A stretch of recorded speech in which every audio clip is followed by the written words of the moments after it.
What's up, guys? TGM here, and I am finally going to give my review for DC Universe Rebirth #1. So, I just got to say right off the bat, this book was awesome. This book was so good. I really enjoyed DC Rebirth, and it's just, man, was it so good. So, let's go ahead and get started with this review. We start off with a narrator who has been, who's basically watching and looking through looking at this universe and trying to find Batman, or talking about Batman and stuff like that. And it's revealed that this person who's been narrating this whole time is Wally West, the original Wally West, the one pre-New 52 Wally West, and he's been caught in the Speed Force. He's been in the Speed Force all this time, and he goes to Batman, and hopefully he tries to reach out to Batman to see if he can help him with this problem, trying to figure out who he is, or remember who he is. So, because Wally needs an anchor for him to stay outside the Speed Force, and unfortunately, Batman doesn't know who he is, and so he gets sucked back into the Speed Force. We also see Wally attempt, or he's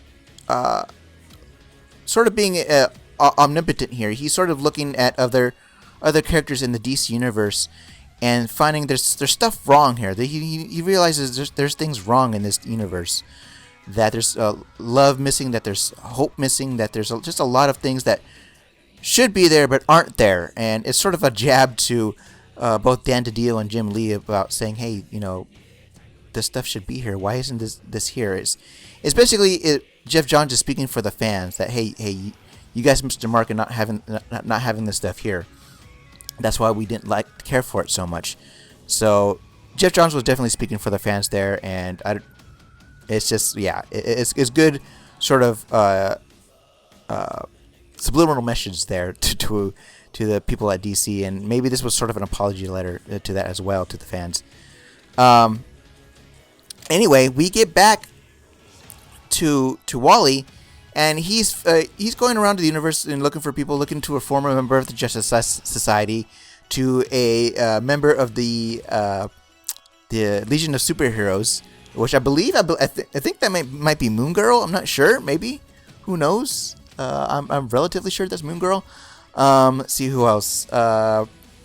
He finds Ted Kord and Jaime Reyes, the former and current Blue Beetle, and he observes them talking and stuff like that. And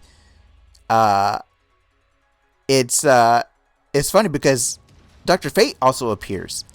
And Dr. Fate is like, tells them an omnipotent, or tells them an ominous sort of thing is going to happen with the Scarab, and you guys shouldn't mess with it. It's more than what you think it is. And Ted Kord's, very happy about this. Oh, wow, really? Awesome, that's great, and stuff like that. And, it was good to see that there is a happy-go-lucky character back in the DC universe. He's not so serious and gloomy and glum and stuff like that. He's actually very happy-go-lucky. It's nice to see that again.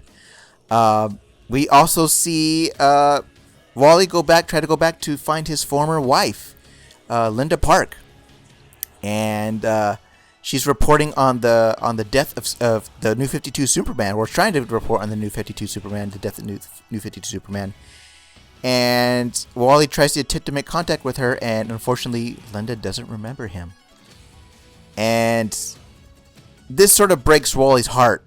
It really breaks Wally's heart, and he just kind of feels like, well, if she doesn't remember, then there's no hope in finding, in me finding a place in this universe. I mean, he might as well just go be sucked into the Speed Force and be fuel for other speedsters in this universe. So he finally goes to Barry, and he says, he's telling this farewell to Barry and telling him goodbye, and that thanks for everything, and you inspire me every day and stuff like that. And he reaches out to Barry, and Barry, he didn't remember who he was until he reached out to him and grabbed him out of the Speed Force and said, Wally.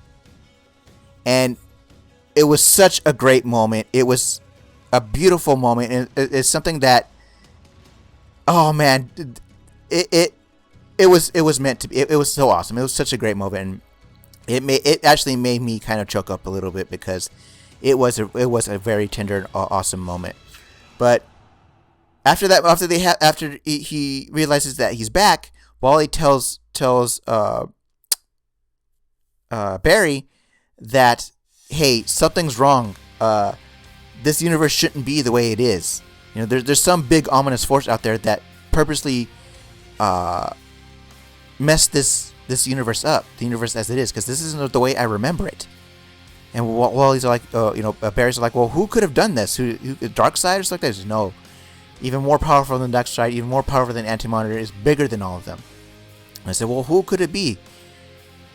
And so we get the reveal of Batman looking into a cave, probably the Bat Cave, and finding a button.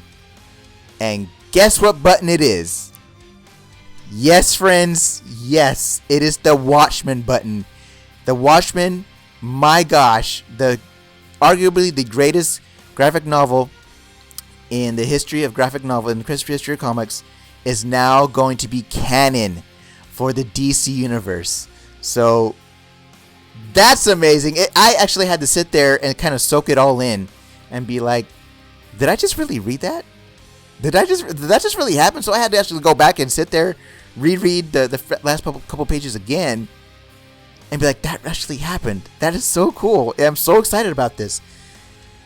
There's a lot of other stuff that was revealed. I'm not going to spoil those for you, because I think those the little nuances here and there are worth finding out for yourselves, because they're also sort of in other books too. So you'll read those as well. So you'll find out in those books as well. But man, wow, this book, an 80+ page $2.99 special. It doesn't get much better than that, people. This is so great, guys. This was absolutely, in my opinion, the best book of the year so far. I honestly don't see any book beating this book this year. This was definitely the best of the best right there. Jeff Johns is bringing back a lot of things into the DC Universe. It's a love letter to every DC Universe fan, and thank goodness for Jeff Johns, because he knows what the fans want, and he's gonna give it to us, and I'm so excited. I cannot wait for the rest of the books to come out and see how they're like. And I think DC is gonna have a great new era in their comics. So pick it up if you can and enjoy it, because I believe you will enjoy it. So that's it, guys. I'm gonna go see X-Men Apocalypse in a few minutes, in a few hours, and I'll let you guys know how that is. Take care. Bye.